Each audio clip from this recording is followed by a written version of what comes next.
Chapter 17. The place is still a wreck. Perrault stepped out of the cabin, a smell of rotting wood hitting his nose. The air was damp and stuffy, the sky gray as if ready to pour rain. You were last here a year ago, right? The assistant draped a wool coat over the ambassador. There's nothing here but rocks. A year and a half, Perrault corrected. The Duke changes people every season. Last time I came was summer. This place has more than rocks and firs. It has. The assistant blinked blankly. Perrault didn't finish. He crossed the ship's edge onto a moss-covered dock, the wooden planks creaking. This dock would probably fall apart in a few years, he thought. Border town wasn't just rocks and firs. It also had vast unplowed land, sandwiched between the dead-end mountains and Redwater River, where crops could grow without fallow, though it needed 3-5 years of work and big investment. Too bad most nobles lacked vision. Sir, why is the yard empty? The assistant pointed to the empty space in the distance. Shouldn't the ore be ready? Perrault sighed. Let's go to the castle to see His Highness. Aren't we waiting for the reception party? Just go. The stable is ahead. Perrault figured there might not even be a reception party. The king had dumped the fourth prince in this wasteland. What would a normal noble do? Keep the output for gold, of course. Trade ore and gems for food. Who wants their territory's resources lowballed? They mounted rented skinny horses and walked slowly along the riverside stone path. The old horses trembled as they went. He'd paid a 2-gold coin deposit for them. Look, sir, is that a ship from Willow Town? The assistant suddenly shouted. Perrault looked over. A sailboat with a green leaf curved sword flag is sailing downstream, drifted downriver, its hull low with cargo. His heart sank. The prince had moved faster than expected. If he'd already contacted downstream towns, Perrault's bargaining chips were fewer. He'd planned to ask his father to buy ore at 30% below market price, still profitable, but with 6 noble shareholders in the mine, it needed majority approval. Other nobles reacted slowly, thinking nothing had changed, but they were wrong. Barter limited output. Switching to money would surely boost next year's yield. The empty yard meant the prince clearly didn't want to trade stones for inferior wheat anymore and was finding other buyers. To save the trade route, a 30% price cut might be the last move. Willowtown had higher shipping costs and might offer half market price. Others might go lower. Maybe the prince would agree to let the fortress monopolize, especially gems. But would his father and other nobles approve a contract signed without permission? In their eyes, Border Town was still theirs to control. At the castle gate, guards checked their papers and went to announce them. Prince Leo summoned them quickly, entering the reception room. The prince was already seated in the main chair. Ambassador, please sit. Leo clapped, and maids brought roast chicken, stewed boar leg, buttered bread, and vegetable soup. Despite the poor area, the prince ate well. Perrault didn't hesitate. Sailing from the fortress took 2 days with wind, slower for cargo ships. He'd only had dried meat and hard bread. He swallowed hard at the steaming food. Noble manners made him eat politely, but the prince ate casually, using 2 small wooden sticks for everything except cutting meat, and they looked more useful than forks. What do you think? Leo asked suddenly as they finished. Perrault didn't understand. These. The prince waved the sticks. Before Perrault could answer, he added, iron forks are luxuries for most, silver ones cost even more. Eating with hands gets dirt in your mouth, and dirt makes you sick, right? Perrault didn't fully get what the prince said, but guessed dirty food caused illness. But everyone ate like that, and no one died of it. Oak sticks are everywhere in the forest, clean and easy. I'll promote them in town. The prince sipped wine. People don't eat much meat now, but it'll get better. Perrault relaxed and nodded politely, but in his heart, he thought, let commoners eat meat. Even Grey Castle couldn't do that, let alone this dump. Chapter 18. The main course went smoothly. The fourth prince didn't mention the ore, and Perrault didn't ask much. When the prince told the maid to bring desserts, Perrault asked tentatively, Your Highness, we should normally hand over the ore today, but there is no stone in the dockyard. Leo put down his wooden sticks and nodded. Unfortunately, the North Slope mine collapsed. My men have cleared debris for a month. It might restart next year. collapsed. Perrault was surprised, so coincidental, but he quickly thought the prince had no reason to lie. One look at North Slope would expose it. Lying like this would only embarrass himself. Then what about the ore from the past 2 months? Not much. Trading for food the old way can't feed the people. Leo emphasized the old way. Ambassador, remember the demon month 2 years ago? Perrault certainly did, for months of severe cold had starved 20% of border townspeople, all due to the corruption of municipal officer Ferrano. At the time, some nobles had called for his punishment, but he was the duke's second daughter's husband, so nothing happened. Now that the prince mentioned it, Perrault felt nervous.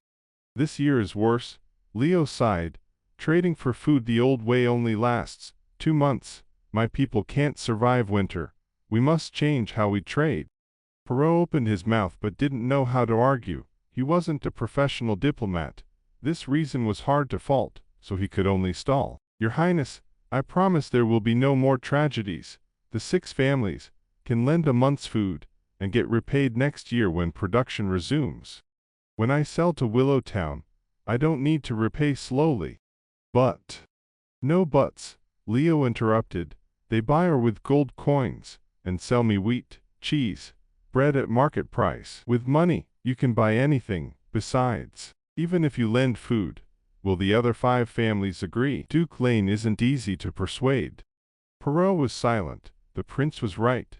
Not to mention 5 families. He couldn't even convince his father to keep the monopoly. The plan had to change, but he had no power to decide. He was just a messenger. Maybe the Duke didn't want anyone making private deals with Border Town, hence sending different people every season, all unimportant ones. Anyway, he had to try. Perrault gritted his teeth and showed his card, 30%. He held up 3 fingers. The fortress will buy ore and raw gems at 30% below market price. That's higher than Willowtown's offer. Leo spread his hands. Higher price. But can you speak for all 6 families? I'll return to the fortress tomorrow and bring a new contract after negotiations. But my people can't wait. Nobles always take time to sign agreements. Your Highness, cooperating with the fortress is better for you. Willowtown is too far, though it avoids the demon month. Perrault's throat tightened. It's dangerous on the road. God, am I threatening the prince? Perrault's heart pounded. Ha ha ha. To his surprise, Leo laughed instead. You're mistaken, Ambassador. I don't plan to go to Willowtown. You mean? Or to Longsong Fortress? Leo stared at him. I'm not going anywhere. Perrault thought he'd misheard. The prince didn't let the silence last. This winter, I'll stay in Border Town. It will become Grey Castle's new border. Don't be surprised. I'll show you the new wall later, at the foot of North Slope. Wall. Yes, a stone wall connecting North Slope and Redwater River, 12 feet tall and 4 feet wide. With it, we can block demon beasts here. Perrault was confused. The last ambassador hadn't mentioned a wall when he returned to the fortress. The lord had still been from the fortress then, so the 4th prince had started building a wall as soon as he arrived. But in 3 months, what could he have done? Weight 12 feet tall, 4 feet wide, connecting North Slope and Redwater River. Perrault calculated, a wall of that size couldn't be finished in years. First, there weren't enough stonemasons to cut stones. Most people in Border Town only did manual labor. Before he could process this, Leo dropped another shock. For our sales, I can cut prices to 50% next year, sir. But I won't sell everything to the fortress. You might not need that much. Instead of low-profit raw ore, you'll want finished metal tools like shovels and spades. Leo paused for him to understand. Raw gems will be auctioned to the highest bidder. I'd like to sell cut gems for more, but Border Town has no such skills yet. A wall built in 3 months. Perrault wanted to shout, not need that much ore. The annual output was only 1,000 gold coins, even doubled. It was 2,000. Could the fortress not handle that? So arrogant. He held back anger and kept the last of his manners. I'll note everything you said, Your Highness, and discuss with the 6 families. But about this wall, I'd like to see it. Of course. Leo smiled. But don't rush. Finish these royal-style pastries first, Ambassador. Chapter 19.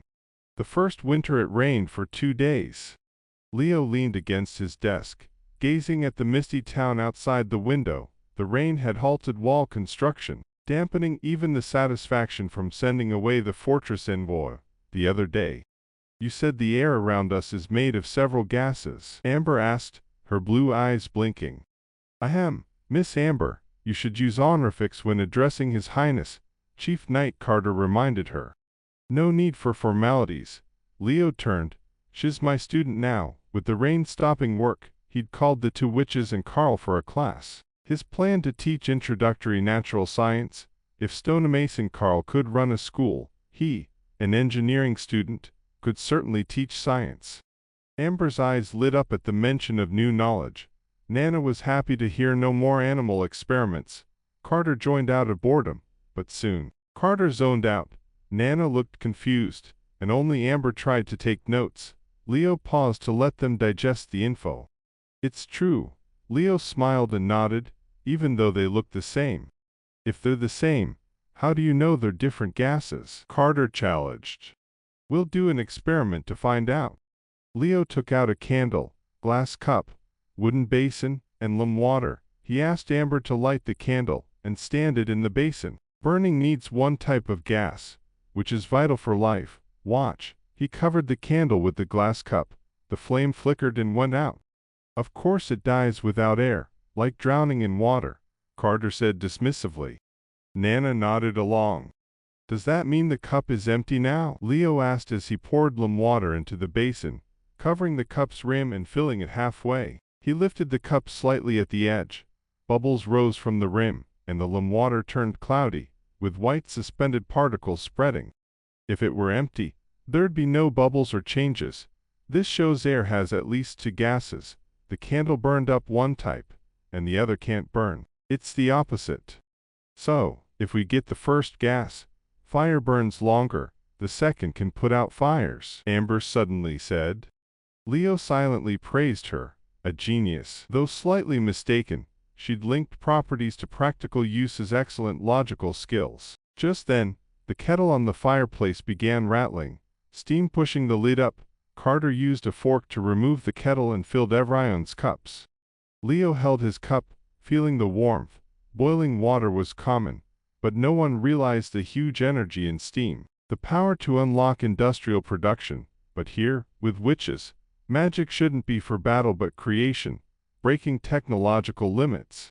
They chatted until dark. After dinner, Leo returned to his bedroom.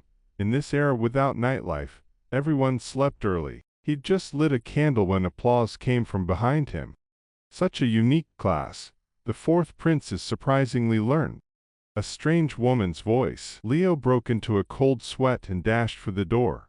When a chill swept past his ear, he turned to see a silver-handled dagger stuck in the door, just a finger's width from his face. Chapter 20.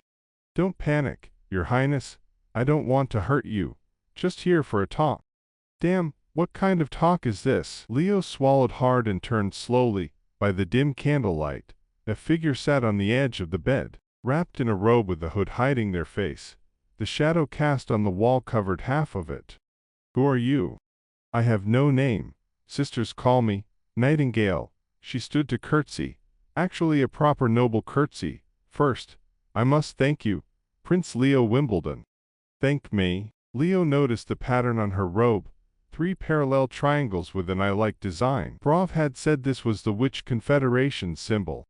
You are a witch. Hey, you're quick, Your Highness. Hearing she was a witch, Leo relaxed slightly. Better than an assassin sent by his siblings. You're here for the witch from North Slope Mine. Too late. If I'd really wanted her hanged, she'd be dead. I know. If that were the case, this wouldn't be just a talk. Nightingale sat back down. The Confederation rarely meddles in politics, especially royal affairs, but killing a prince over a witch is too much, though leaving a deep impression is acceptable.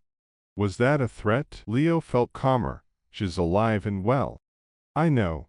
And there's a little girl named Nana. She nodded. I've been here a week, watching everything you do. Whatever your reasons for treating witches kindly, I thank you on the Confederation's behalf. A week ago, Leo wiped sweat. You saw everything. Had this woman been following him? All right. What do you want to discuss? Can't just be thanks. Aren't you tired standing? She pulled down her hood. Come sit. I'm not scary, I promise. The hood fell, revealing golden curls cascading like a waterfall, shimmering in the candlelight, high cheekbones, bright eyes. More mature than Amber or Nana, Leo sat down, not drawn by beauty, but sensing no malice. Speak now. As I thought, you're not afraid. She sounded pleased. You're different. Others hate us because they fear us.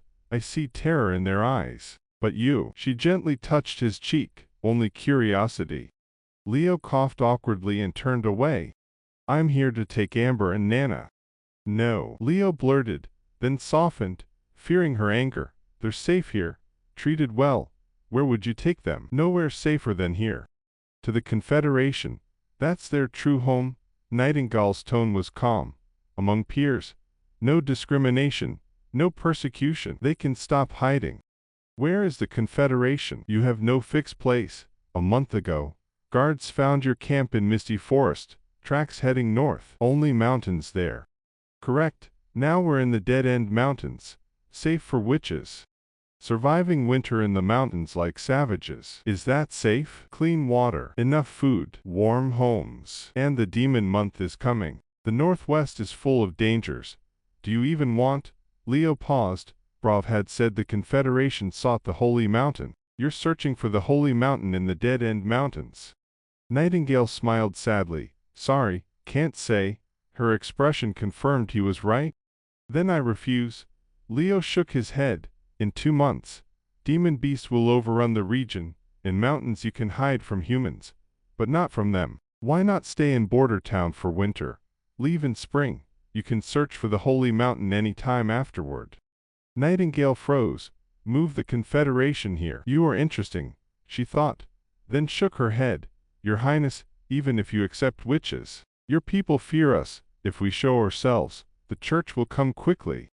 Before Leo could speak, Nightingale raised a hand to stop him. Also, I want to take them because Amber is nearing adulthood. Adulthood? Yes. Seeing his confusion, she explained calmly. Adulthood is the first trial for all witches. The earlier it comes, the harder it is. Know why we're called devil's servants. Chapter 21. After Nightingale finished speaking, the room fell silent, only the candle crackling. Leo looked serious, finally understanding more about witches.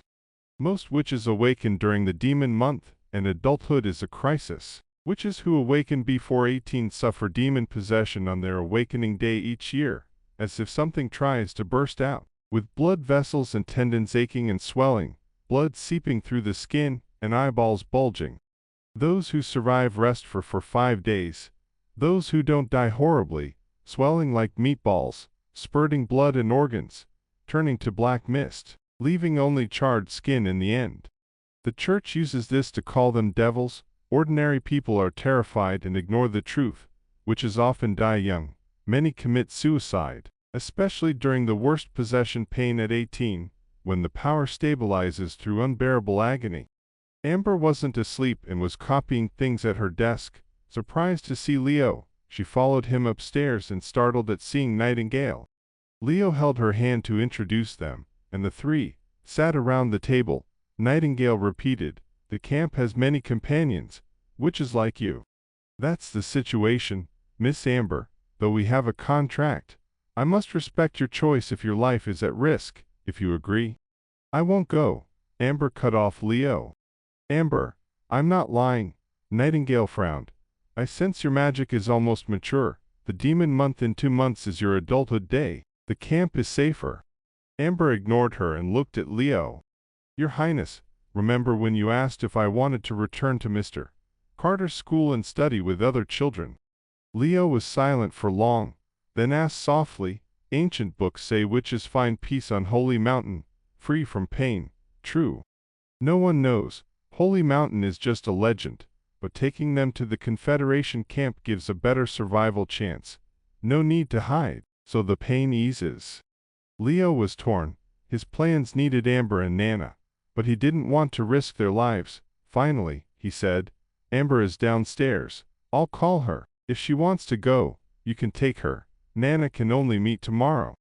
Thank you for understanding, Your Highness. I wasn't wrong about you. Nightingale stood to curtsy. Leo nodded. I didn't answer then, and I didn't care about living like a normal person. Amber said calmly, I just want to stay by Your Highness' side. That's all. Leo thought he understood Amber, but now realized he didn't. Her eyes were deep, no dependence or love, just calmness. But now they had life. Like a bud about to bloom, she no longer awaited death but faced danger. The demon possession can't kill me, Amber said slowly. I will overcome it. Nightingale closed her eyes and took a deep breath. Fine. I understand. Will you leave alone? Leo asked. No, I'll stay too. She pulled up her hood and stood. The camp won't move until after the demon month anyway. Why? Leo was shocked. Young witches who haven't experienced adulthood don't know the danger. I've cheated death before and seen companions die. At least I can help then. She shrugged, if she doesn't make it, I know how to handle things. Nightingale went to the door, pulled out the dagger, and curtsied again. Farewell. Then her figure faded into the dark like mist, leaving no trace. So this was Nightingale's power. Silent stealth, a natural assassin. Leo wondered, did the Witch Confederation just shelter witches, or also train fighters? Or had she learned this before joining? There was little info about the group, but Leo felt that by relying on witch power for development, they'd meet again. It's late. Go to bed. Leo patted Amber's head. Surprisingly, Amber swatted his hand away and left without a word. When she closed the door, the light dimmed, and shadows covered her. She leaned against the door, her calm eyes no longer peaceful. She tilted her head back, covering her face with her arm, and finally whispered, Idiot. Chapter 22. The day after the rain stopped, Border Town Square got busy. Villagers gathered, waiting for the fourth prince's speech. Leo had put up a notice. Everyone who came would get wheat porridge and half a bread. It was like free lunch, and more people came than for watching a hanging. Near noon, Leo climbed onto a high platform. Facing the huge crowd, he felt extremely nervous. This is the first time to deal with such a big occasion, but he had to do it. If he wanted everyone to stay in Border Town, he needed to rally them. Leo waved for silence, his mouth dry. My people, good noon. I am Prince Leo Wimbledon, the fourth prince of Grey Castle. I called you here to tell you something important. 4 days ago, an envoy from Longsong Fortress came to talk about ore. As you know, the North Slope mine collapsed a month ago, and hasn't started again. Last season, we only mined enough for 2 months. I asked the envoy for full food supplies, and to repay the ore after winter. He refused. No discussion. Just like 2 years ago. The crowd gasped, clearly remembering the food shortages 2 years ago. This year is worse. Grey Castle's astrologers say winter will be longer, and the demon month might last over 4 months. That means we could be short of food for 2 months. 2 years ago, you lost 20% of your neighbors. How many will you lose this time? No, Your Highness, save us, someone shouted, and many others joined in. Leo raised his hand to calm them. I won't leave any of you behind. You may not know, the food from the fortress isn't equal to the ore we send. At market price, 2 months of ore could buy 6 months of food. I've sold ore to Willow Town merchants. Grain ships will arrive soon with bread, cheese, meat, and dried meat, enough for the whole winter. The square filled with cheers. But this means breaking ties with Longsong Fortress. They won't take anyone in, so this winter, we'll stay and defend Border Town. Many of you see the strong wall being built in the west, worried it can't stop demon beasts. I tell you, demon beasts are no stronger than forest animals. Thick skin, but they can't climb walls or bite through stone, just easy targets. Tell me, do you want to hide in fortress huts and starve, or fight with me to protect your families and children, to defend Border Town till the end? I promise, everyone who stays till the demon month ends gets 25 silver coins. Families of those who die will get 5 gold coins. "We'll fight for your highness." Led by planted supporters, the crowd cheered. Seeing the mood was right, Leo ordered lunch to be served. He didn't expect everyone to stay. If half stayed, they could block the beasts. Of course, Perrault didn't know how Leo had talked about him. When he took the news back to the fortress' 6 noble families, they all laughed. The naive prince wants to go alone, trying to repair a wall before winter. Should we praise his courage, or laugh at his foolishness? The first prince is known for bravery. Where does the fourth prince get his guts? Just ignorance. Right, he has no stonemasons, piling unpolished stones with wet mud, probably fall down before it's even tall. Either way, it's good. If he runs back, we can control him. If he dies in border town, this silly show ends sooner. The Duke, who had been quiet, suddenly spoke. "Perrault, what do you think?" Surprised, Perrault didn't expect the Duke to ask him. "I wanted to keep the monopoly. Buying at 30% below market was still good, but His Highness plans to cut prices by 50%, meaning he'll mine more next year. If output doubles, we might earn more. He also wants to make iron tools, which sell well everywhere, but that's not the point." "Oh, what is the point?" "If he can defend border town, it's good for the fortress. We'd save money on fighting demon beasts. The land between here and border town could be farmed, easing crowding, and the succession contest lasts 5 years. In 5 years, we could have a richer border town, joined with the fortress. It'd be the kingdom's 3rd biggest territory. So I suggest." He looked at the Duke carefully. "The fortress sends men to help build the wall and defend together." "Well said." The Duke smiled. "But all about money, not honor."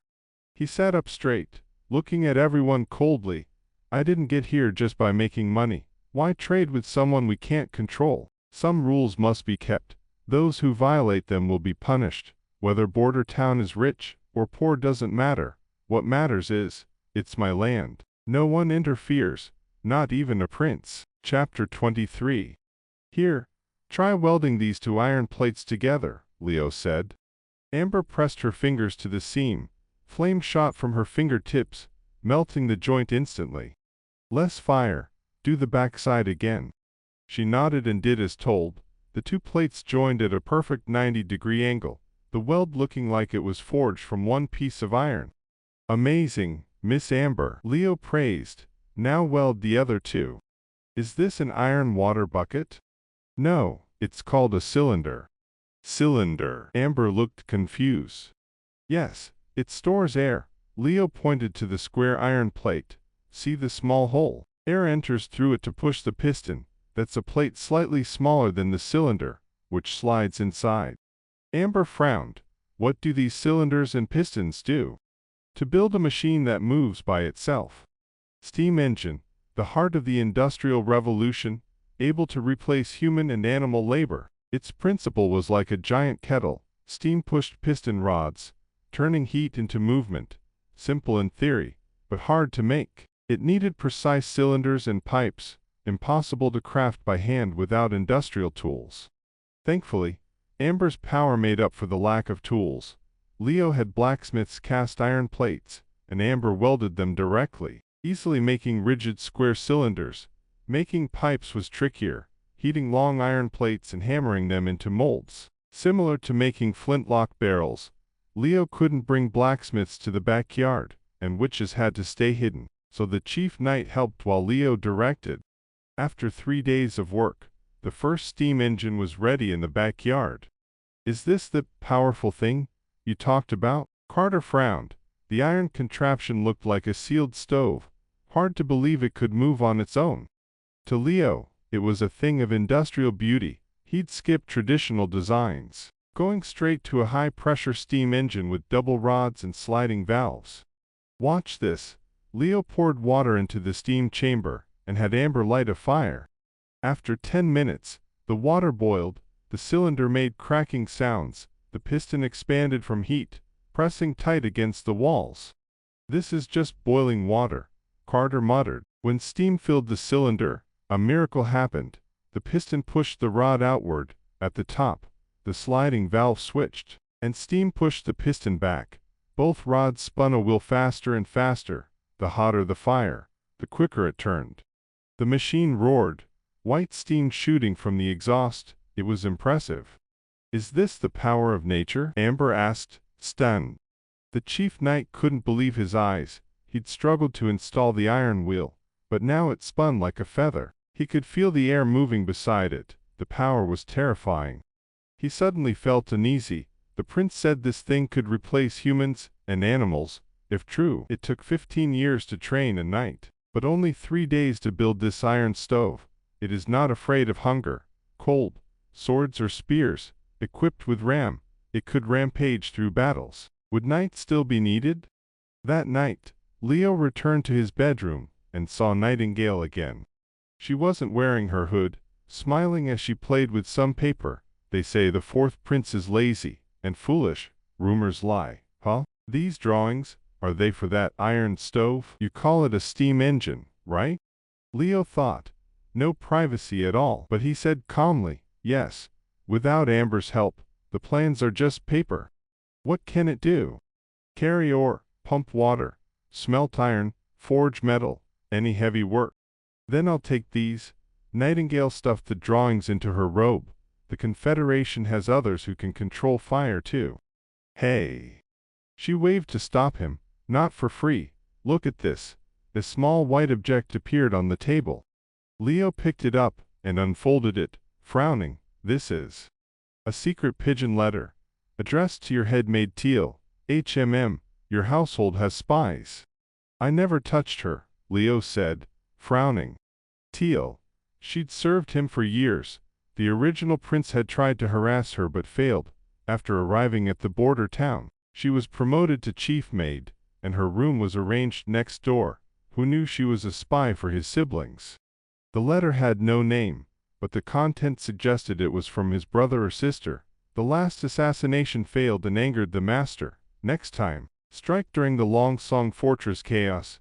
No more failures. Leo smiled bitterly. Actually, they succeeded. Otherwise, he wouldn't be the current Leo Wimbledon. Nightingale likely didn't fake the letter. If she wanted him dead, she wouldn't go through this trouble. "Did you steal this from her?" "Your head-maid isn't stupid. She tried to burn it after reading, but I was behind her." She mimicked swapping the letter.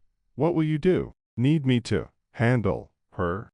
Leo knew what handle meant. After a pause, he nodded. "Please, if possible, ask who she works for." "As you wish, Your Highness." Nightingale curtsied with a smile. "Consider the drawings my payment." Chapter 24. When Leo woke up in the morning, he found an older maid instead of Teal serving him. Stepping out of his bedroom, Chief Knight Carter waited outside. "Your Highness, there's bad news," he said gravely. "Your head maid died last night." "What?" Leo's eyelids twitched. Though expected, he still felt uncomfortable. After all, she died because of him. She fell from her balcony. No signs of a fight, and guards saw no outsiders. "Looks like an accident from a slip."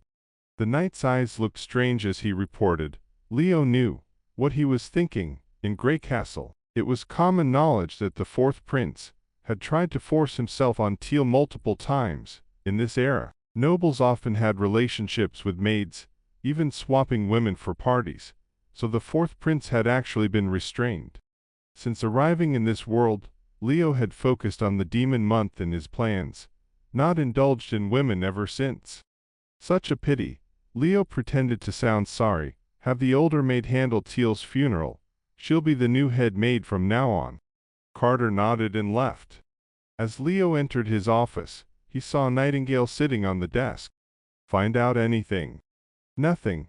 She killed herself when she saw me," she said glumly. "So fast, no hesitation at all." "You couldn't stop her." Leo walked around her and sat in his chair. "I tied her up." Nightingale leaned closer. "Who knew she had poison in her teeth?" "I had to make it look like an accident. I thought you were experienced. I was wrong." "Don't be like that." Nightingale smiled, putting a folded paper in front of him. "Found this in her room." Leo opened it. It was a family letter. The writer called Teal's sister, with ordinary chat but many mentions of the sea. Like beautiful coastal views and liking sunsets on the beach. Thinking of his siblings' territories, Leo guessed, Princess Garcia in Blue Water Port. Probably. Your brother's lands don't face the sea. Likely Garcia Wimbledon holds her sister hostage as a pawn. Her quick suicide shows she was well trained. Spent at least 2 to 3 years preparing for this. Leo sighed. The succession contest was never simple. Even if he didn't compete, he couldn't stay out of it. His siblings would stop at nothing for the throne. This was just the first of many such incidents. Ah, someone's coming. I'll leave. Nightingale blew a teasing breath and vanished. Leo jumped, hesitantly reaching for the empty desk. A soft hand stopped him. Your Highness, this would make Amber sad. Right. Her power was invisibility, not true disappearance. Leo thought. Otherwise that would be terrifying. A knock sounded at the door. Your Highness, it's Brav. Leo pulled back his hand, face blank again. Enter. The assistant minister walked in with scrolls and immediately started reporting a week's affairs. Leo now followed easily. Border town's finances had improved, earning nearly 200 gold coins from selling ore and gems to Willowtown, with 90 left after food and wages. Brav was in a good mood. Money in hand meant a safer winter. But Leo didn't plan to let him relax. I'll select townspeople to fight demon beasts. Start training now, led by the chief knight. I'll discuss details with him. Make a purchase plan. Strong leather armor, spears, 2 winter outfits per person. Your Highness, isn't it usual to draft townspeople temporarily? Untrained mobs are useless. Do you think numbers scare demon beasts? They'd just panic and run. Do you really plan to hold Border Town? Brav asked hesitantly. We'll retreat if we must, but I don't fear a few mutated beasts. Your plans will cost more money. Leo laughed at his stinginess. Necessary spending. Go do it. He still had 300 plus gold coins, mostly for the wall and steam engines. First one cost 20 gold, needed at least 3 more. Steam engines sparked the Industrial Revolution, but having them didn't guarantee progress. Britain adopted them for mining needs. Leo planned to use them first in mines for hauling and crushing ore, then expand production to spread industry from top to bottom. Chapter 25. These are the people you recruited. Leo looked at the ragged commoners and nearly turned to leave. Your Highness, I picked them as you asked. Carter counted on his fingers. Men, not criminals, 18-40 years old, no disabilities. I checked each one. Leo sighed. He should have known, in a world where food was scarce, rags were normal, life as a prince had made him forget that outside the castle, refugees begged for food, and even in Grey Castle, corpse collectors hauled away those who starved to death every day. What was war like here? Leo thought. No better than a street fight. Lords called nobles, who called others. Knights and mercenaries with gear were the main fighters. Commoners and farmers were dragged along to carry supplies, or die as expendable shield. Captured nobles were ransomed, but they faced suffering death. Leo didn't expect help from Border Town's nobles. They were long-song fortress barons with lands there, not here. An army of commoners was unthinkable. They couldn't read orders, follow commands, or fight like knights trained from childhood. Carter leaned in. Your Highness, this won't work. Look at them. Can they even hold swords? They'll run at the first demon beast and break the line. Hire mercenaries from Willowtown instead. Keep these just for menial tasks. No, we'll use them. Leo refused. He didn't trust money-driven mercenaries, and his army wasn't just for beasts. History proved strong forces came from the people. Fine, as you say. The knight shrugged. Should I teach them sword fighting tomorrow? Though it's probably useless. Not swords first. Teach them to line up and run. Leo realized knights might not even do this and changed tone. Summon that hunter from before. You'll watch what I do first. Varner had seen more strange things today than in 20 years. He'd met Prince Leo Wimbledon up close. The prince smiled at him as he walked by. Was he drunk? 3 days ago, during the square speech, Varner knew this winter was different. They'd stay, not go to Longsong Fortress. He didn't understand all the prince's words, but he agreed with the plan. Varner's brother had starved to death in the fortress slums 2 years ago. Here, at least he had a mud brick house, and wheat in the docks, so when the prince recruited militia, he signed up at once. The real draw, 10 silver coins a month, same as a skilled mason. Varner planned to marry tavern maid Cheryl next spring and needed savings. What did militia do? Probably errands for nobles, surely not fight demon beasts. The screening was tough. The armored knight's glare was intimidating, but Varner's strong build got him through. Many skinny men failed. Only 100 plus were left, but Varner never expected the prince himself to train them. They were led to West Town Grass. With the unfinished wall behind and misty forest ahead, the prince ordered them to line up, then rested nearby. After rain, the ground was mud, soaking their shoes. Worse, the stance was torture. Hands tight to thighs, backs rigid. Varner lasted only 15 minutes, more tiring than breaking stones. But he gritted his teeth, for the prince said one move meant no egg. Others thought the same, swaying but mostly holding on. When the prince called rest, Varner's back was soaked, and it had only been 20 minutes. Those who failed regretted it. Feeling a cooked egg had flown away, Varner wondered, what's the point? Can standing carry more food? He'd have complained. But the trainer was the prince. To his surprise, after rest, the prince gave a strange order. Line up again. If no one moved, everyone got an extra egg for lunch. If one quit, no one got it. Varner heard swallowing around him. Was this treating them like donkeys? But if everyone held on to eggs, the temptation was too big. Varner wiped his mouth. Worth the fight. Chapter 26. Your Highness, what are you doing? Carter had thought the prince was just stubborn, but now he seemed completely fanciful. As chief knight, his family had a proven training method. Start at 10, spend 5 years turning boys into weapon-trained warriors, then another 5 years into knights with manners, for nobles, not commoners. But these men only had food on their minds, and eggs were expensive. Leo rubbed his ear. Just watch. We'll follow this, for training the next few days. I'll write down the details. In the era of cold weapons, could qualified soldiers be trained into 3 months? Leo didn't think so. He didn't need beast slayer heroes, just disciplined troops who obeyed orders. Team strength beats individual power. It's human nature to thrive in groups. Varner didn't get a second egg. This time they stood twice as long, ending only when someone's legs shook. The prince called for rest and lunch just then, cleverly shifting anger to the food. Varner suspected the prince never meant for them to get the reward. Lunch came in for large clay pots on a cart, with wooden basins and spoons. Varner licked his lips and tried to rush forward, but was stopped by the chief knight. The prince ordered for lines to form, with each person getting utensils one by one. Anyone who disrupted the line would eat last. The crowd pushed into lines. Varner was lucky to be near the front. When 2 men fought, knights dragged out the troublemaker, Mad Fist, a local bully, who now squatted quietly with a sword tipped to his chest, lid off. A rich smell hit Varner's nose, making him almost dizzy. The crowd murmured. Knights shouted to quiet them. As expected, they lined up again to get food. Though starving, everyone behaved after seeing Mad Fist's fate. The pots held hot wheat porridge with dried meat thin slices.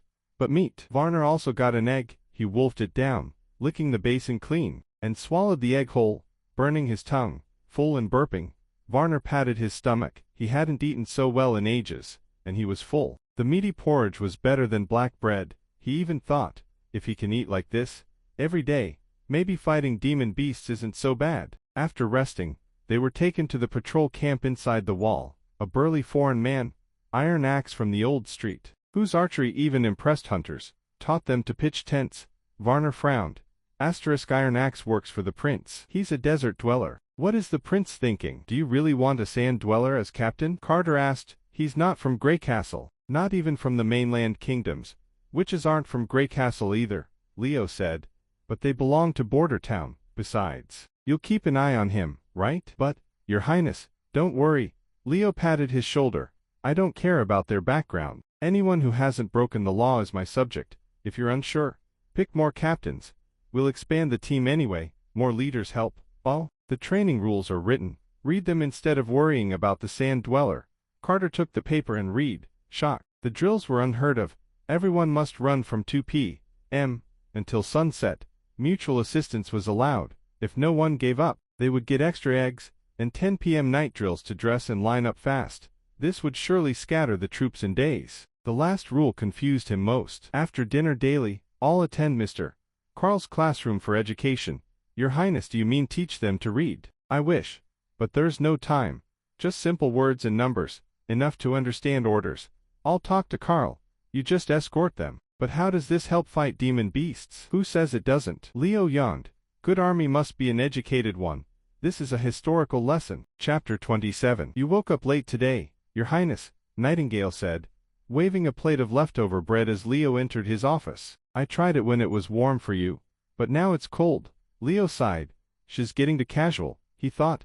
At first, she'd curtsy like a noble, but now she wandered the office freely, not even wearing her hood. Do as you like, he said, but finish eating next time before leaving. I'll call when I'm hungry. Yes, sir. Nightingale smiled and moved the plate aside. Leo spread paper and continued, drawing plans. He needed a weapon to crush demon beasts, firearms. This world had snow powder, similar to gunpowder, but only for celebration fireworks. Leo planned to use witches to create real muskets.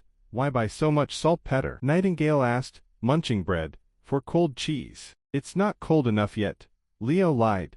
Saltpeter was for gunpowder, but he kept it secret. Nightingale's loyalties were unclear. Does the Confederation train assassins besides searching for the Holy Mountain? Nightingale paused. We're just people helping each other. I've been here 2 years. But before that, she smiled, eyes complicated. I'll tell you when the time is right. Don't worry, I've been free for 5 years and don't have to work for anyone anymore. Leo didn't ask more. Nightingale had secrets, but she was an ally for now. He bent back to his drawings. When his neck ached and he looked up, the office was empty. Could have said goodbye, Leo muttered, folding the plans into his pocket. After days of work, the flintlock design was done, a proven weapon, similar to matchlock muskets but with a faster reload, 3 shots per minute, enough for mindless demon beasts. The tricky part was the barrel, but with a steam engine, he could use a steel drill to bore into iron rods, speeding up production. Chapter 28. But later, Leo realized making flintlock muskets wasn't easy when he tried it himself. After 4 or 5 days in the backyard, he made a high-hardness drill bit, amber melted iron with fire, and he stirred it to oxidize impurities, refining steel after several tries. But the first steam engine had big issues, too much noise and vibration to drill iron pipes steadily. Fixing it needed controlled devices and gears, but there was no time making gears required. In the end, blacksmiths had to hand-forge gun barrels, only 3 per month. Luckily, amber could seal the pipes, so no risk of explosions. Leo changed his plan. Instead of a musket squad, he'd pick elite hunters for a small team, led by Iron Axe. Brian had been gloomy lately, especially when seeing the militia. He felt the prince had forgotten him. A month ago, he'd been hopeful when summoned by the chief knight. Meeting the prince up close, being questioned. What an opportunity. Born a hunter, he'd become patrol captain and dreamed of knighthood. With the prince building a wall and recruiting militia, he'd expected to be a leader. Instead, the prince chose commoners. No patrol members passed the selection. He watched the militia in matching leather armor, drilling more neatly every day, while he did boring patrols with no hope of promotion. One night, unable to sleep, he saw Scar sneak in. Scar was a patrolman with a noble relative in Longsong Fortress, giving him high status in the team. Get up, Scar whispered. 3 men rose at once, as if ready. Only Brian and Grey Dog stayed put. Captain, want a chance to be a knight? Scar asked. What chance? Brian's heart jumped. Burn the prince's grain. Scar leaned in. The Duke is unhappy the prince is acting alone. Succeed, and he'll make us knights with land. My uncle is the Duke's trusted man. He gave the order. You're crazy. Grey Dog stammered in protest. Without grain, how will everyone survive winter? Forgot the famine 2 years ago. Who cares? A teammate sneered. We'll go to the fortress for a good life. Who wants to eat dirt here? Brian realized everyone else had colluded together, except for him and Grey Dog, to stall, he said. But the wheat is in the prince's castle, guarded by his knights. How can we get in? You know the terrain. You once said the old well on the hill connects to the castle's waterway. You climbed in as a kid. Lead us there. Scar stared. Well, knights titled by the Duke, don't miss this. Risk the town's starvation for the Duke's grudge. Before Brian could refuse, Grey Dog shouted, You're mad. I'll report. A teammate stabbed Grey Dog from behind. He gasped, clutching his waist, unable to speak, only making hoarse sounds. The dagger twisted and pulled out. Grey Dog collapsed. Scar turned to Brian. Well, Captain, decided yet? Chapter 29. Border Town's castle wasn't originally where it stands now. When they dug the stone wall foundation, they hit an underground cave, and the ground collapsed, forcing a rebuild elsewhere. Most waterways dug then were damaged in the collapse. The rest were abandoned after the move. As a boy, Brian often explored these tunnels. Once, he found a route from an abandoned well to the castle garden's water well. He told his father but got a beating. His father warned he'd be hanged for trespassing. Brian never took that waterway again, but he'd bragged about it while drinking. Now he regretted it, except for Grey Dog. All 9 patrol members had joined Scar. Serving the Duke for knighthood and land was hard to refuse. The abandoned well was in a collapsed wasteland. Brian was forced down at sword point by Scar. The waterway, once roomy, was now narrow and overgrown with vines. The man who stabbed Grey Dog led with a torch, hacking at vines with a hatchet. Brian pretended to recall the route, scheming an escape. He knew he couldn't run in the tight space, so he'd wait until they entered the castle, thinking of Grey Dog, his childhood friend. Mocked for his stutter, his eyes darkened. When Grey Dog fell, Brian had roared at Scar, only to be sneered at. Fool. Patrol captains stay to light warning fires during the demon month. Would we risk ourselves? The truth cut like a knife. All their fake congratulations. This ugly reality. Shocked and desperate, he swore in his heart, unforgivable. Someone must pay the price. After crawling in the dry waterway for 30 minutes, they heard flowing water. Nearing the end, round a bend, the passage widened to fit 2 men. The front man said, "Dead end. Just a vertical shaft ahead." "What do you mean?" Scar pressed his sword to Brian. "Look up," Brian said gravely. "We're here." The abandoned waterway connected to the castle's backyard well. Scar tied a hook to a rope, tossed it up, and climbed out. He tugged the rope for others to follow. Finally out of the well, the castle was close. Scar grabbed Brian. "Lead us to the warehouse now." Brian had only visited the castle once. Following vague memories, he led them to pry open a wooden door near the well and sneaked inside. Most in the castle were asleep, corridors dark with no oil lamps.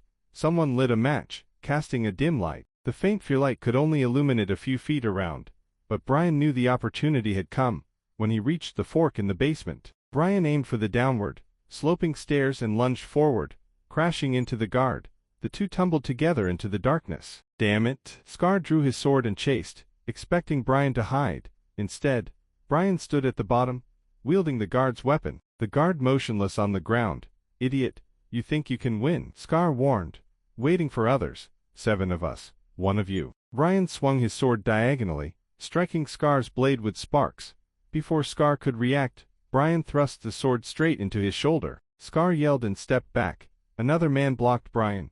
The narrow corridor became a perfect battlefield. Brian held the middle, blocking 2 attackers at once. He fought with years of training, while others slacked and gambled. He'd never stopped practicing. He would avenge Grey Dog with his own hands. Chapter 30. The second man's weapon was knocked away after only 2 sword strikes. Brian thought angrily, "These patrolmen are just thugs, bullying people daily." He and Grey Dog were the only ones taking the job seriously, but they were treated like outsiders. And these scum had killed Grey Dog with dirty tricks. He swung his sword at the opponent's neck. Suddenly, a dark shadow stabbed at his heart. The attack was so hidden he couldn't block it in time. Brian jumped back, feeling a sharp pain as his coat and skin were cut. After rolling twice, he stood up in a defensive pose, only to face a stranger, short, with extremely long arms, a face he'd never seen. "You're not from the patrol. Who are you?" "No need to know. You're a dead man," the stranger sneered. Scar, clutching his shoulder, shouted, "Viper, kill him." The man called Viper rushed forward, attacking slyly. Brian was forced back, anxious. Why someone upstairs has not noticed by now. "Waiting for the prince's men to save you," Viper said between strikes. "Stone walls block sound. No one will hear you scream." Brian froze, realizing Viper was right, taking advantage. Viper triggered a hidden wrist crossbow. A short arrow pierced Brian's lung. In sharp pain, he threw his sword at Viper and turned to run, but tripped and fell heavily. Viper hurried to finish him, but Scar stopped him. "Let me." He grabbed Brian's hair. "You'll die slowly." Brian tried to spit blood in his face, but had no strength. He knew he was dying, regretting many things. No marriage, no knighthood, but worst of all failing to avenge Grey Dog. Wait, what was that? Through blurry eyes, Brian saw a woman sitting on a crate. She was slim, her robe embroidered with 3 triangles and an eye. "Killing people on others' turf isn't polite, is it?" she said coldly. The men drew swords and shouted, "Who are you?" "Someone who belongs here." The woman jumped down and brushed dust off her robe. "And you?" "Rats from the sewers." Her calmness during the killing scene was unnatural. Viper, realizing this, circled her slowly before suddenly thrusting his sword. The woman casually swung her hand, and Viper's arm, sword and all, fell to the ground. Scar stared in horror. Viper was a ruthless killer hired by Duke, yet this woman had cut him down effortlessly. "What are you waiting for? Kill her!" Viper screamed. Brian heard the clash of weapons and bodies falling. With effort, He looked up. The woman moved like a ghost, vanishing and reappearing among the men, striking vital points with each move. Her grace was like a dance, while her attackers stumbled like clowns, falling one by one. This was the last thing Brian saw before losing consciousness. Chapter 31. Leo sat at his desk, staring blankly. He never expected anyone to dare attack the castle. If Nightingale hadn't intervened, he'd be dead by now. Which sibling was behind this? Princess Garcia or another? The succession contest had only been going on for months. Couldn't they just let him survive winter in peace? Leo slammed the desk in frustration. Footsteps sounded. Chief Knight Carter entered, kneeling on one knee. Your Highness, identities of the dead are confirmed. 7 of the 8 bodies are from the old patrol. 1 is unknown to survivors. 1 is unconscious after Miss Nana treated him. The others in the dungeon under guard. Watch the prisoner closely. Don't let him poison himself like last time. Leo gritted his teeth. 8 traitors out of 10. Luckily he hadn't let the patrol join the militia. Last time. Nothing. Leo shook his head. Find out who ordered this, who contacted them, who paid them. I need all details. Yes, Your Highness. Carter didn't leave immediately but knelt again. It's my fault assassins entered the castle. I deserve punishment. You weren't in the castle. It's not your fault. Then Carter hesitated. Who stopped the attack? The scene suggests one person killed them all, effortlessly. How can you tell? No equal fight leaves such a clean scene, or identical wounds. Carter lowered his voice. All fell in the small warehouse. Even crates have no sword marks. The killer moved freely in the open. It's incredible. I see. Leo nodded. Even the strongest person will suffer. When surrounded, in real combat, enemies won't attack one by one. Attacks from blind spots are fatal. So it's crucial to use the terrain to maintain a front-facing defense. But Nightingale wasn't ordinary. Understood? Leo nodded. This person can't be revealed yet. I'll tell you later. Carter left, looking dejected. Leo understood. Any knight would doubt themselves seeing unbeatable sword skills. I thought you'd call me out, Nightingale said, peering and perching on the desk edge. Stay as my personal guardian. 2 gold coins monthly, double Amber's pay, a house with a garden, 2 days off weekly, and paid leave. Leo tried to persuade her again. To his surprise, she didn't refuse outright. I need to take care of my group. Bring them all. Border town will grow after winter. Room for everyone. Witches can walk freely without fear. We'll see when you've actually done it. Nightingale shrugged. Leo changed the topic. Did Nana get home safely? Yes, but she was terrified. The prince sighed. Nightingale had woken him at midnight, briefed him, and he'd ordered her to bring Nana secretly. The girl fainted at the sight of bloodied men. After chaos, she'd cried while healing the patrol captain. What do you think? Which sibling ordered this? Nightingale shook her head. Amateurish. Infighting in a group mission. No suicides after failure. Leaving survivors. They acted like street thugs. Not your siblings. More like amateurs. Even without me, they'd fail. Don't forget Amber was just downstairs. She sipped from Leo's cup casually. Anyway, your knight is interrogating the prisoner. I bet he'll talk soon. The guy begged me not to kill him earlier. The injured patrol captain. I think I summoned him once. He fought hard. If he hadn't delayed the others, I might not have noticed the rats in the basement so soon. Nightingale tilted her head. The enemy of our enemy is our friend, right? Leo nodded. The point wasn't friend or foe. It was Nightingale saying, our enemy. Chapter 32. When Brian woke up, the first thing he saw was a grayish-white ceiling. Sunlight through the window was dazzling. He closed his eyes and opened them again, but the scene stayed the same. Not a dream. I'm alive. He tried to move but could only wiggle his fingers, feeling completely drained. Then someone shouted, he's awake. Go tell His Highness. The word His Highness confused Brian, his mind slower than usual. Right. How had he passed out? He'd been stabbed by Viper, nearly dead, when a ghostly woman appeared and defeated all enemies. Soon maids helped him sit up against the headboard, while another brought water to wash his face. Brian had never been served so carefully, especially by young maids, and felt awkward. This discomfort didn't last. When the 4th prince entered, everyone bowed. Brian's heart warmed. He had so many questions but didn't know where to start. Leo spoke first. I know. What happened? Brian, you're a true hero. Hearing hero. Brian felt his eyes sting and choked up. No, Your Highness, my friend was the real. Leo patted his shoulder to comfort him. As Nightingale had said, Scar confessed everything in the torture chamber without resistance. The mastermind was the Elk family of Longsong Fortress, who'd bribed the patrol and sent a skilled fighter. Their goal wasn't to assassinate the prince but to burn the grain, and force him back to the fortress. This plot cost Grey Dog his life. He tried to stop Scar, and was stabbed by a patrol member. The fighter Viper had escaped during the chaos. Once Brian calmed down, Leo said, Grey Dog will have a proper funeral, and his family will be fed and housed. Don't worry. Thank you, Your Highness. Brian took a deep breath. Is Scar dead? Not yet. Brian closed his eyes in pain. He'd rather have died than let Scar live. But now it seemed hopeless. Nobles could pay to avoid punishment if their families intervened. Leo guessed his thoughts.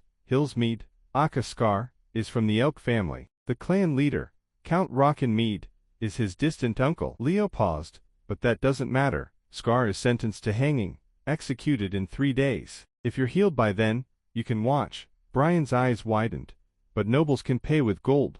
Won't this anger? Leo waved his hand. Noble. He has no title or land. Besides, invading the palace, burning grain, and risking 2,000 lives. 3 crimes enough for death. If Leo had hesitated about the former headmaid's death, Scar was unforgivable. Success would have destroyed Border Town's future, worse than assassination. As for angering Longsong Fortress, Leo didn't care. This world's politics were brutal. No retreat was possible. Rest well, you lost much blood. Stay in the castle. I've reassigned the patrol. After the demon month, I'll hold your knighting ceremony, Your Highness. Brian looked at the prince in disbelief. You mean? Yes. You'll be my knight, Sir Brian. Leo smiled. Ready. Stab. Varner gritted his teeth and thrust his wooden spear, matching the force and angle of before. This was his 100th thrust. His arms ached horribly. He didn't think he could go on. He'd felt the same at 50 thrusts, but a week of training had drilled in obedience. Honestly, surviving this long surprised himself. All rest. At Iron Axe's command, relieved breaths sounded around him. Varner dropped his spear and sat on the ground. Now he understood. The militia wasn't a ragtag group. After a week of strange drills, things made sense, like now. Standing on the wall and stabbing, retracting on command, wooden spears. But Varner realized their purpose. Logistics teams didn't train like this. They'd fight demon beasts on the wall, terrifying as it was. Varner had thought of deserting, but looking at his teammates, the daily meals, and good pay, he couldn't bring himself to leave.